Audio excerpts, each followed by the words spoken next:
السلام عليكم ورحمة الله وبركاته. طبعا بالنسبة لموضوع العراقي المتزوج ألمانية، طبعا مثل ما تعرفون بأوروبا حسب ما ذكرت هي علاقاتي السابقة وعلاقاتي السابقة وهالدروب هالأمور، المهم هن من ياخذهن بألمانيا وبأوروبا وبأمريكا؟ من ياخذهن؟ هن ضالات عمي كفيلكم العباس، ترى ضالات، لأن ما حد يتزوج، ما حد 80% مخلفات بدون زواج. يعني العراقي بالعراق يدورها بالتل 12 وبالتل 13 ويريد يكون عنده فلوس ويدور مصالح وما ادري شنو ويروح لالمانيا يتزوجها وتقول انه انا متفاجئه بالرجال العراقي. نعم تتفاجئين، تعرفين ليش؟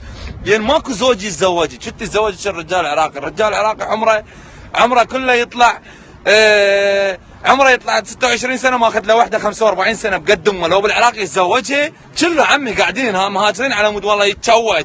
ما تتشوج بالعراق وتسكت لا كان مك الزواج ورايح ماخذ لي وحده عمرها 50 45 سنه وبالعراق تفيكون والله اريدها بالبيوت بالتل 12 بالتل 13 شويه عقله. فمن حقها انه هي فرحانه. ومن يتزوج العراقيه لبس حجاب ولبس جوف ولبس رجلينات، بس قدام الاعلام عادي طالعه التاتو مالتها تكبير.